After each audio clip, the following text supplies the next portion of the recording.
안녕하십니까. 직업정보론을 담당하는 고병갑입니다. 자, 먼저 우리가 직업정보에서 세 번째 과목으로 41번부터 60번을 차지하고 있기 때문에 상당히 중요한 의미를 갖습니다만은 먼저 직업정보를 우리가 강의함에 있어서 정보란 무엇인가, 그리고 정보의 한 유형인 직업정보란 무엇이고 그 기능과 역할은 무엇으로 언급할 수가 있는가를 이렇게 진행하도록 하겠습니다. 자, 먼저 정보라고 하는 것은 뚜렷한 목적을 가지고 그냥 모아놓은 무엇을 정보라고 하지 않습니다. 어떤 목적을 가지고 수집해 놓은 자료를 정보라고 합니다.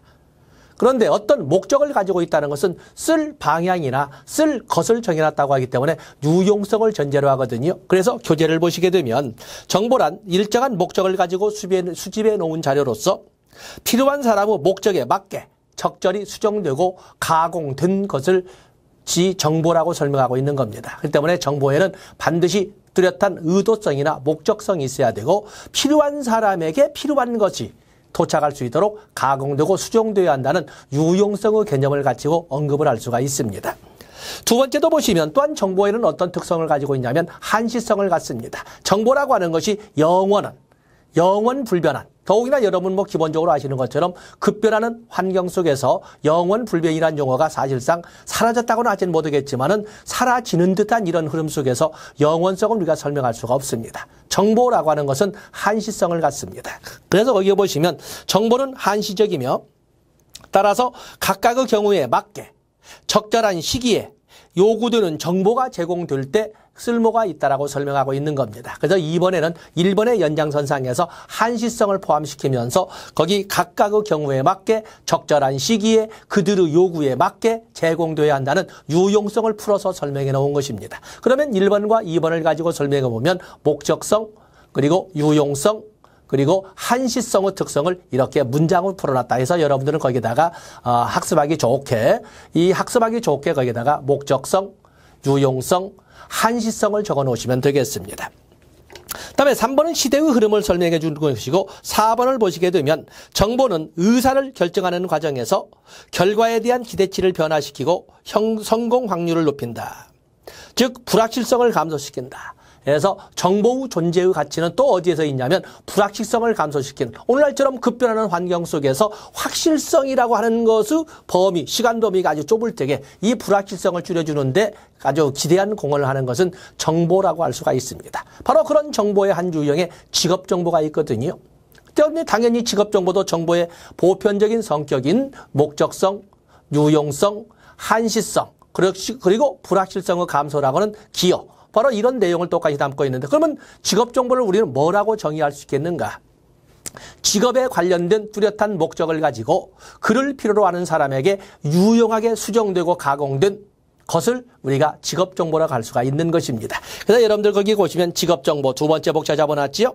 노동시장, 고용 및 실업 동향, 노사관계, 임금, 자격정보, 직업별 근로조건 등과 같이 직업에 관련된 정보를 뜻한다. 여기에는 굳이 목차를 느리지 않기 위해서 앞에 있는 보편적 정보의 속성에다가 바로 직업에 관련된 목적을 가지고 직업에 관련된 필요성을 가진 사람에게 유용하게 그리고 한시성을 인정하면서 수집되고 가공되고 수정된 것을 직업정보라고 우리가 정의할 수가 있는 것입니다. 거기 오시면 우리가 직업정보를 미시적 정보와 거시적 정보로 나눠볼 수가 있는데, 미시적 정보와 거시적 정보, 먼저 우리가 이 직업에 관련된 정보를 필요로 하는 것은 개인에게, 우리가 개인이라고 하는 구직자에게만 필요한 것이 아니라 구인의 입장에 있는 기업의 입장에서 필요한 것이고, 바로 그런 그 균형을 맞추고자 하는 국가 사회적 입장에서도 필요한 거거든요. 그다음에 여기에 볼 때면 거시적 정보라고 하는 것은 직업별 고용 동향이나 인력 수급 현황, 또 고용 전망 등에 관한 정보, 좀 거시적 국가 사회적 관점에 가까워지면 거시적 정보라고 하는 것이고, 그에 비해서 직업별로 수행되는 직무와 이에 관련된 정보는 미시적 정보. 그래서 개별 사업이나 개별 직업이나 개별 직무에 관련된 정보는 미시적 정보라고 설명할 수가 있습니다. 그래서 거기에 보시면 미시적 정보를 뭐라고 했습니까? 직업별로 수행되는 직무와 이에 필요한 학력, 적성, 흥미, 자격 요건에 관한 사항을 제공해 주는 것은 미시적 정보라고 설명할 수가 있는 것입니다. 그 때문에 거시적 정보는 보통 국가 사유적 입장이나 아니면 기업적 입장에서 좀 더 유용한 유용성을 갖는 것이고, 그리고 미시적 정보는 이 구직을 뜻하는 개인적 입장에서 보다 유용한 영역이라고 설명할 수가 있는 것입니다. 그리고 앞에서 봤지만 그 박스 밑에 두 번째 보시면 직업 정보를 일을 필요로 하는 이에게 유용한 정보이어야 한다라고 적지 않습니까? 유용성을 다시 한번 언급을 했습니다. 다음에 그 밑에 보시면 직업정보의 목적, 직업정보의 기능을 설명했는데, 직업정보의 목적, 뭐 여기가 이 교재에 적어놓은 것만 있겠습니까마는 이 직업에 관련되어서 필요한 사람이 의도하는 것을 채워주는 또는 의도하는 것을 제공해주는 바로 이런 그 목적을 가지고 있습니다. 그것을 구체적으로 몇 가지로 좀 세분화시켜보면 직업에 관련된 인식의 변화나 직업에 관련된 태도의 변화를 유도할 수가 있다. 또 직업정보는 같은 직업 내 근로자들의 생활 형태를 비교할 수 있고 분석할 수 있다. 왜냐하면 같은 직업 내라 하더라도 근로자들이 어떠한 근로 형태를 가지고 있는지, 우리가 보면 아파트 경비하시는 분 보면 뭐 보통 아침 6시 정도에서 보통 전일제 근무를 통해서 이렇게 교대하지 않습니까? 바로 그런 것처럼 어떠한 근무 형태를 가지고 있느냐에 따라서 그들 근로자의 생활 형태는 달라질 것이고, 그리고 그들의 임금이 어느 정도를 바꿔주는지, 어느 정도를 채워주는지에 따라서 또한 생활 형태가 달라질 거예요. 이런 것처럼 직업 정보라고 하는 것은 미시적 정보라든지 거시적 정보를 통해서 그 같은 직업 내라 하더라도 근로자들의 생활 형태를 비교 분석하게 해준다는 이런 비교 분석해 줄 수 있다라는 목적을 가지고 있고, 또 업무의 과정, 또 부가적인 환경을 이해할 수 있도록 해주는데도 하나의 목적을 설정할 수 있고, 또 각각의 직장마다의 직장의 특성이나 또는 직장의 유형을 이해하게 할 수 있다는 데도 하나의 목적을 설정할 수가 있습니다. 어쨌든 이런 목적으로 우리가 언급할 수 있는 것처럼 직업에 관련된 정보를 제공해주고, 그리고 그를 필요로 하는 개인이든 기업이든 국가사이든 간에 그들에게 유용성을 제공해 준다는 데 있어서 직업정보는 존재 가치가 있고 목적을 설정할 수 있다 말할 수 있는 것입니다. 자, 교재를 넘어가 보시면 이제는 직업정보의 기능과 역할로 해서 역할을 먼저 언급하고 기능으로 했습니다만, 여기는 우리가 첫 번째 기초학습에서도 중요하고 그리고 심화학습에서 중요한 영역입니다. 때문에 여러분들 거기에 보면 특히 직업정보의 역할과 직업정보의 기능에 대해서는 적어도 직업정보를 공부하는 입장에서는 누가 물어봐도 언급은 할 수 있어야 되는 거거든요. 아까 직업정보가 뭐라고 그랬어요? 직업에 관련된 정보로서 직업에 관련된 어떤 목적을 가진 사람에게 필요한 것을 제공해주는 그런 역할을 직업정보가 한다고 그랬습니다. 그렇기 때문에 거기에 많은 이게 서술을 하고 있습니다만, 직업정보라고 하는 것은 결국에 직업정보의 역할은 직업에 관련되어서 필요한 것이 있는 사람들에게, 사람이나 기업 등에게 필요한 정보를 제공하고 그리고 그들의 의사결정을 지원하는 역할을 한다라고 설명할 수 있고, 그걸 나누어서 밑에 박스로 정리를 했습니다. 그래서 직업정보의 역할을 보면은 구직자의 입장에 대해서는 어떤 역할을 하는가? 구직자에 대해서는 도대체 내가 어떤 영역에 나가서 어떠한 직업을 선택해야 되는지, 어떠한 직업으로 전직을 해야 되는지, 이런 문제 등이 등장을 하는 거거든요. 그래서 구직자의 입장에서는 구직자의 구직활동을 촉진시킬 수 있는 또는 구직자의 구직활동에 관련된 의사결정을 지원할 수 있는 이런 역할을 수행을 합니다. 그러면 구인자의 입장이라고 할 수 있는, 사람을 구하는 구인자의 입장이라고 할 수 있는 기업의 입장에서는 어떤 역할을 할까? 기업의 입장, 구인자의 입장에서 직업정보라고 하는 것은 보다 효율적이고 보다 합리적인 인사관리나 인적 자원관리를 지원하는 역할을 한다. 이렇게 우리가 설명할 수가 있습니다. 그에 비해서 국가사유적 입장에서 직업정보는 어떤 역할을 할까? 거시적 정보의 입장에 줄을 두고 초점을 두고 바로 실업대책이나 고용정보 또는 고용정책을 정리하는 또는 체계화하는 데 하나의 기초로서 또는 자원으로서 역할을 할 수가 있다. 그래서 우리가 만약에 여러분들에게 누가 직업정보는 도대체 어떤 역할을 합니까? 라고 물어본다면, 직장을 원하는 구직자의 입장에서는 그들의 구직에 관련된 의사결정을 지원하고 그를 통해서 그들의 구직활동을 촉진시켜주는 역할을 하고 그리고 구인자의 역할에 있다가 볼 수 있는 기업의 입장에서는 그들의 보다 합리적이고 보다 효율적인 인적 자원 관리를 지원하는 역할을 하고 그리고 거시적 정보에 초점을 두는 국가 사회적 입장에서는 실업대책이나 고용정책을 수립하는데 기초자원으로서 역할을 한다라고 이렇게 구직자, 구인자 그리고 국가 사회적 입장으로 나누어서 설명을 한다면 적어도 직업정보론을 공부한 입장에서 소위 제대로 공부를 했다. 이렇게 우리가 칭찬을 받을 수가 있는 것입니다.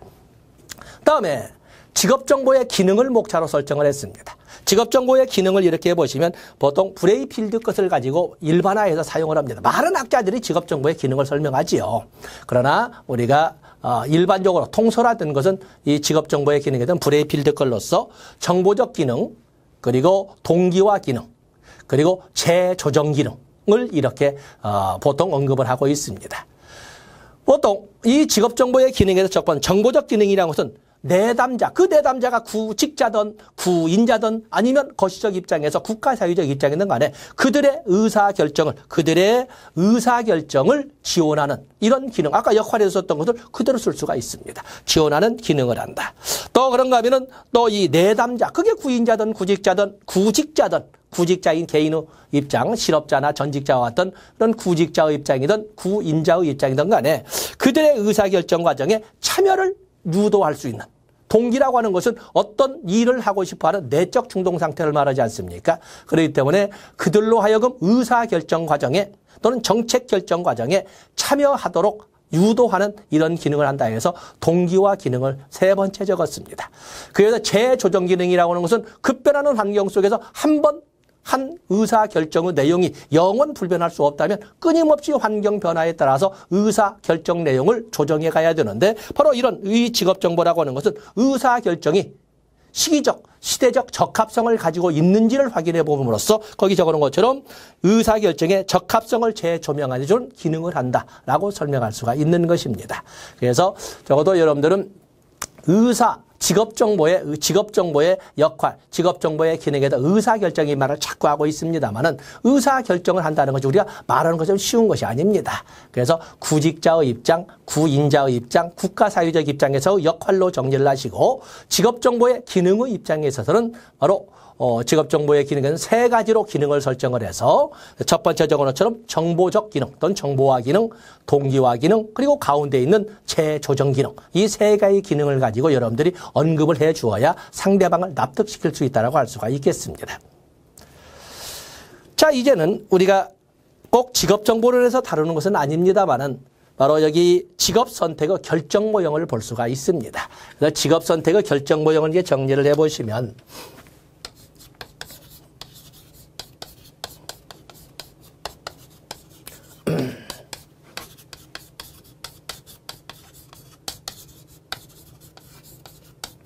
직업선택의 결정 모형은 기술적 결정 모형과 처방적 결정 모형으로 나눠볼 수가 있습니다. 그래서 첫 번째 기술적 직업 결정 모형.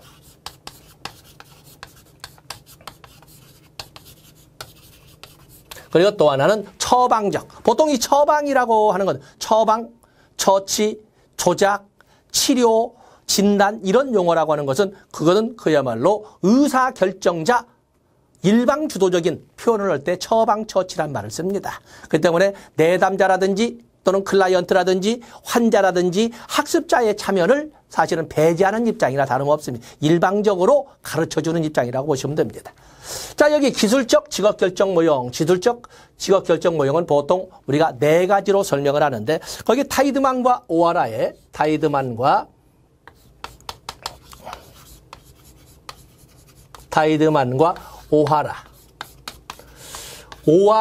모형이 있습니다.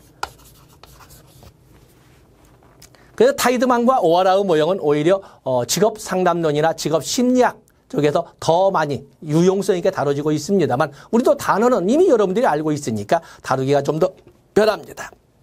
그래서 타이드만과 오하라의 모형, 또 그런가 하면 힐튼의 모형,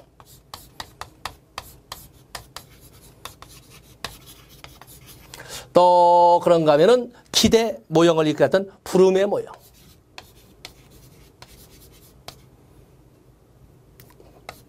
부름의 뭐 의자를 뺐군요. 또 그런가 하면은 자주 다뤄지고 있지는 않습니다만 플래처의 모형.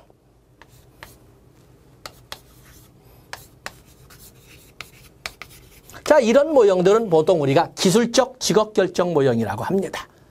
자, 먼저 타이드만과 오하라의 모형은 우리가 다뤄질 적에 워낙 다방면에다 다뤄지기 때문에 한번 필요한 단어들을 좀 방만하게 넣습니다.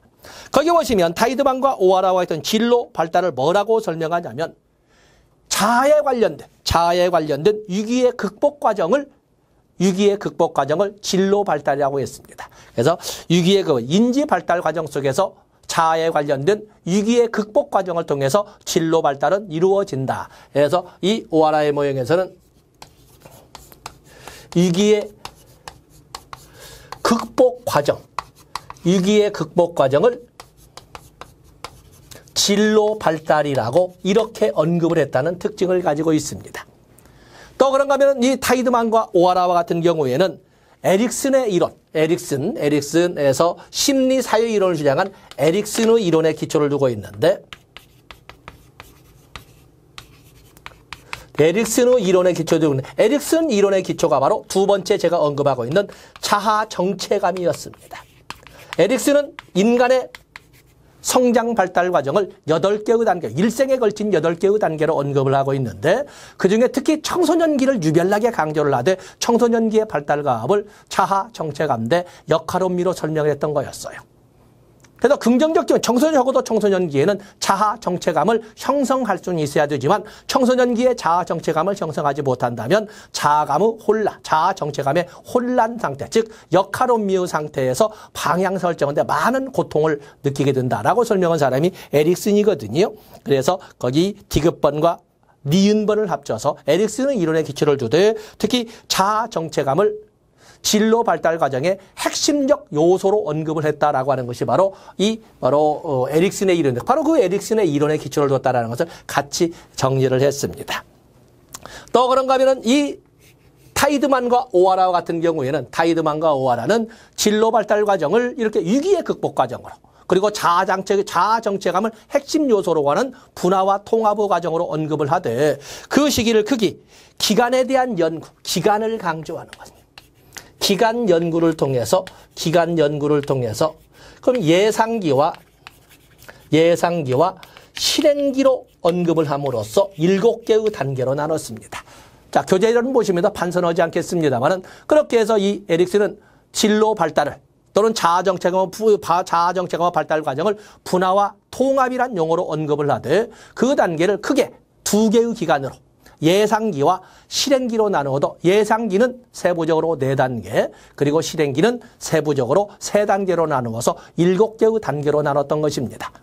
그래서 거기 보시면 박스로 제가 정리를 했습니다만 예상기, 아직은 기대를 하는 예상기는 세부적으로 4개의 단계로 나누되 거기 보면 탐색기, 구체화기, 그리고 소위 선명 나왔죠. 거기서 3번째 단계가 선택기, 그리고 4번째 단계가 명료하기 해서 이렇게 세부적으로 4개의 단계로 나누되 실행기는 3개로 나눠서 수능기, 개혁기, 통합기 이렇게 해서 3개, 그래서 세부적으로 기간 연구를 통해서 7개의 세부 단계로 나눴다라고 하는 것이 타이드만과 오하라. 그래서 타이드만과 오하라에 대해서는 많은 사람들이 직업에 관련된 사람들은 한 번쯤은 대화의 주제가 되는 그런 내용이라고 여러분들이 알고 있어야 됩니다.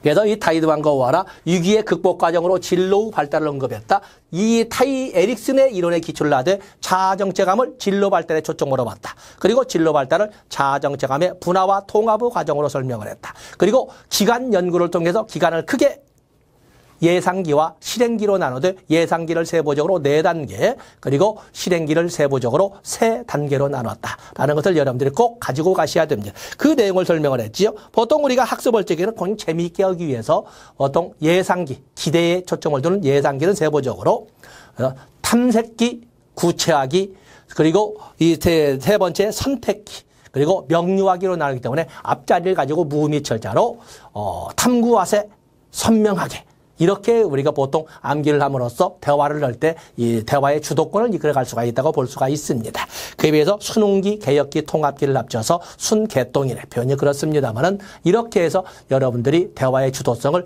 가지고 내담자를 도와드리면 될 수 있습니다. 그런가 하면 부름과 같은 경우에는 여기 보면은 힐튼의 모형도 있고 부름의 모형도 있습니다. 힐튼의 모형과 같은 경우는 힐튼과 같은 경우에서는 힐튼은 거기서 특히 구조를 강조했던 사람입니다. 힐튼 볼 잘 다뤄지지 않으면 여기는 구조를 강조했다. 의사, 직업에 관련된 의사결정에 관련 의사결정에 있어서 구조를 강조하면서 직업 선택의 결정 모형을 전제 단계, 계획 단계, 인지 부조화 단계로 나눠서 뒤에다 언급을 했습니다만, 자, 힐튼의 모형 보시되 보다 우리에게 중요한 것은 부름의 모형입니다. 보통 이 부름의 모형과 같은 경우에는 심리학이나 또는 행정학 또는 경영학에서도 아주 강조되는 것이 부름의 모형이기 때문에 타이드왕과 오하라의 모형 이상으로 중요하다고 볼 수 있는 것이 부름의 모형입니다.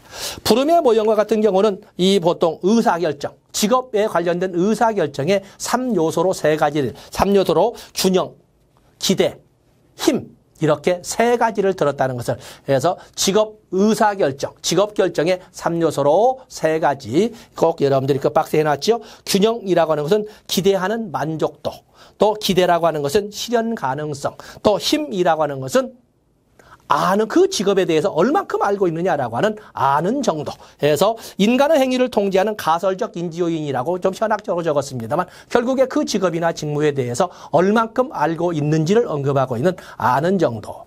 해서 이렇게 균형, 기대, 힘을 직업 의사결정의 3요소로 언급했던 사람이 부름이고, 이 부름은 소위 동기유발 이론에서도 잘 다뤄지고 있습니다만 보통 과정이론으로서 기대이론을 제시한 사람이 바로 이 부름이 되겠습니다.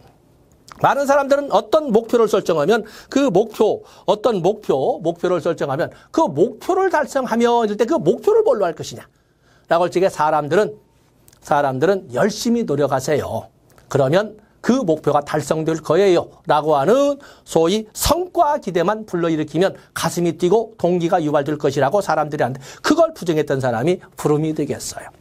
부름은 그래가지고는 가슴 안 뛴다. 그 말 안 해도 학습자들이나 행위자들이 알고 있다. 내가 열심히 노력하면 내가 원하는 바를 달성할 수 있다는 것을 모를 사람이 어디 있느냐. 다른 사람이 말한다고 해서 가슴이 뛰거나 그러지 않는다.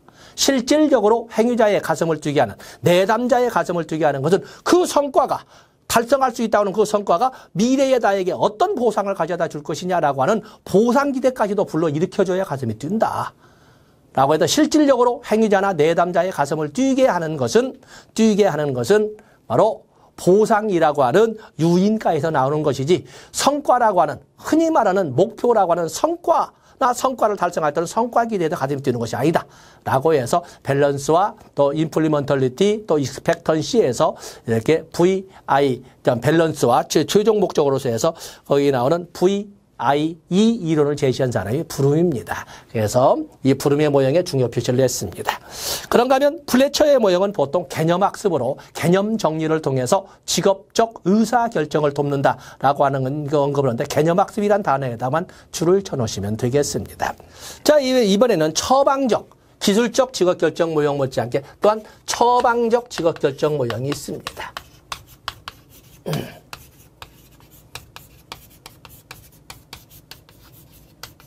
처방적 직업결정 모형, 크게 세 사람의 이론을 보통 정리를 하고 있습니다만, 카치의 모형, 또 그런가 하면 겔라트의 모형, 또 그런가 하면 칼도와 쥐도우스키의 모형, 이 3가지 모형을 들고 있습니다. 그래서 첫 번째 모형인 그 교재에 나와 있죠. 카치의 모형.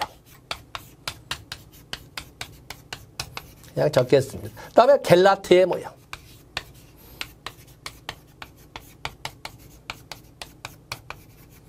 또 칼도와 쥐도우스키의 모형.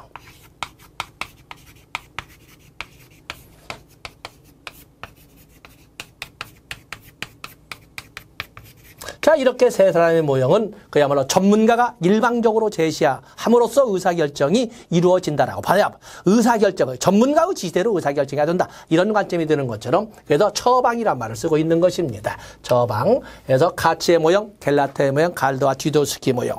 거기 보면 카치의 모형, 직업결정자는 자신의 특성 요인을 가치와 중요도에 따라 비교하여 대안을 선택하고 그 대안의 평가에 따라 직업을 결정해야 한다라고 주장하는 것이 바로 가치의 모형입니다. 그에 비해서 갤라티의 모형은 결과보다는 선택 과정을 강조한다. 거기다 액센트를 둬야 됩니다.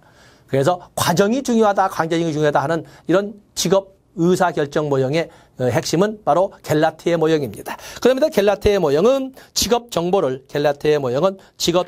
세 개의 체계로 나누어 설명을 하는데 예언적 체계, 가치 체계, 그리고 결정 준거로 이렇게 나눈 것이 바로 갤라티의 모형이 되겠습니다. 세부 내용도 언급을 했습니다만 예언적 다계는 대안 탐색의 과정, 대안 탐색이나 결과를 예측하는 것을 그래서 예언적 체계라고 하고 가치 체계라고 하는 것은 평가 체계입니다. 가치의 평가 체계를 말하고 있는 것이고 그리고 결정 준거는 바로 의사, 결정 준거. 준거라고 하는 것은 달성하고자 하는 바를 달성했는지 달성하지 못했는지. 그러자 뭐냐면 달성 여부의 판단 기준을 바로 준거라고 하는 거거든요. 그래서 결정 준거라고 하는 것은 결국에 의사 결정.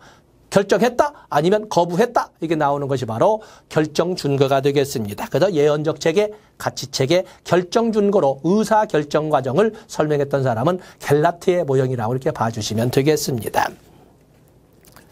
다음에 거기에 보면 의사결정 과정까지 상세하게 해서 여러 단계를 쪼갰으니까 이건 여러분을 고통스럽게 한번 읽어봐 주시고 그런가 하면은 칼도와 쥐도우스키의 모형도 있습니다. 그래서 칼도와 쥐도우스키 모형은 다소 수학적 공식을 활용해서 했는데 그래서 여러분들은 직업 결정자, 결과나 선택 과정을 중요시하는 거예요. 결과보다는 선택 과정을 중시하는 것은 갤라티의 모형이고 칼도와 쥐도우스키는 이런 결과나 선택 과정보다는 오히려 직업 결정자를 강조하는 중시하는 이런 모형이라고 여러분이 줄을 쳐놓으시면 됩니다. 그래서 직업 결정자를 중시하는 모형으로 직업 선택을 직업적 유용도 함수로 설명한다. 자, 거기에다가 여러분들이 액센트를 두시고 넘어가시면 되겠습니다. 그래서 여기 직업 선택의 결정 모형은 한 번쯤은 우리가 화두가 되어져야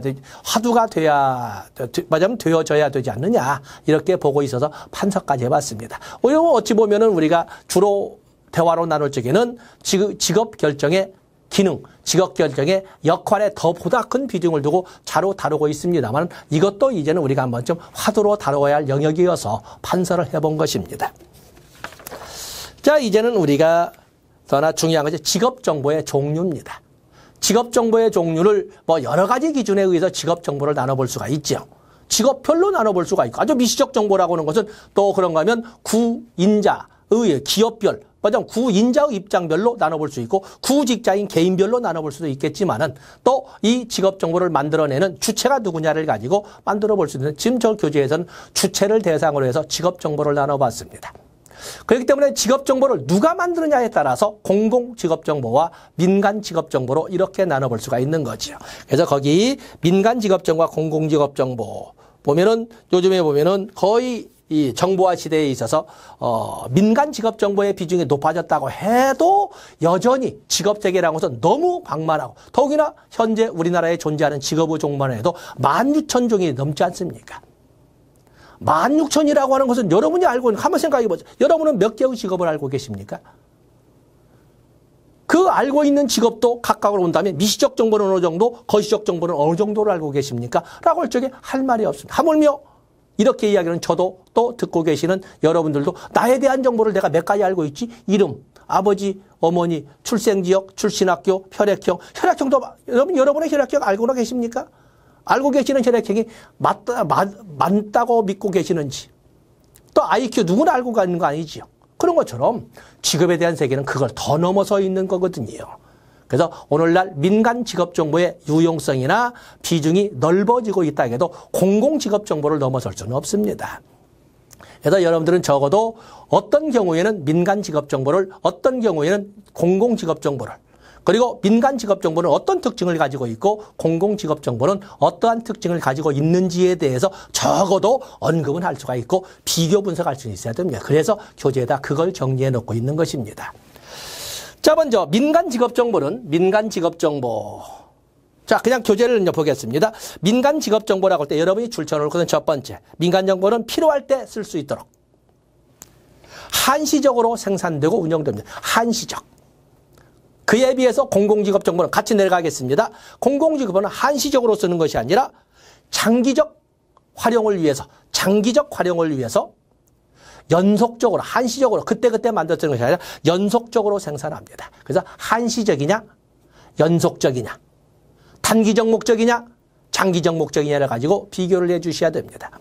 그러면 두 번째, 민간 직업정보는 두 번째, 특정 목적에 맞게 해당 분야나 직종을 제한적으로 선택을 합니다. 그런데 민간 직업정보의 적용 범위는 제한적입니다. 그에 비해서 공공직업정보는 특정이 아니라 전체 산업이나 전체 직종을 대상으로 해서 정보를 구성합니다. 그래서 제한적이 아니라 보편적, 아니면 제한적이 아니라 전체적이라고 이렇게 여러분이 비교를 하실 수가 있습니다. 그런가 하면 민간 직업정보라고 하는 것은 정보 생산자가 자신의 이무적 기준에 맞추어서 직업을 선택하고 분류를 합니다. 그에 비해서 공공직업정보라고 하는 것은 자기 정보 생산자의 자기 판단으로 하는 것이 아니라 어느 누구나 어느 사람이나 어느 기업이나 사용할 수 있는 객관적 기준에 의해서 이 직업을 분류하고 직업정보를 만들어내게 됩니다. 다음에 네 번째 보시면 민간 직업정보는 그때그때 필요한, 기업이 필요한 때에 만들어가는, 그래서 네 번째 보시면 단시간 조사를 통해서 정보를 구성하지만 이 공공직업정보라고 하는 것은 특정 시기에 국한되지 않고 보편적으로 지속적으로 연속적으로 이렇게 만들어갑니다. 그래서 제한, 특정 이런 말 또 단시간이 아니라 연속적이고 객관적이고 그리고 지속적으로 정보를 생산하는 특징을 가지고 있습니다. 그런가 하면 민간 직업정보라고 하는 것은 직업정보를 유료로 생산합니다. 유료로 정보를 제공합니다. 그러나 공공직업정보는 똑같이 다섯 번째, 직업정보를 무료로 제공한다. 유료로 제공하느냐, 무료로 제공하느냐. 또 그러면 일곱 번째로 알아보시면 여섯 번째를 보시면 민간 직업정보라고 하는 것은 특정 기업이나 특정 산업을 위해서 특정 시기에 만들어가기 때문에 다른 산업이나 다른 직업에 관련된 정보와 소위 비교라든지 아니면 교류가 좀 어렵습니다. 그러나 공공직업정보라고 하는 것은 다른 직업과의 연관성을 고려해서 보편적, 객관적 기준을 만들다 보니까 관련 직업 간 비교 또는 소위 상호 보완성이 크다. 해서 여섯 번째 보면 관련 직업 간 정보 비교가 불가능하다. 민간 직업정보 가능하고 용이하다. 공공직업정보라고 이렇게 생각하시면 됩니다. 그러면 일곱 번째 보시면 이미 앞에도 다뤄봤지만은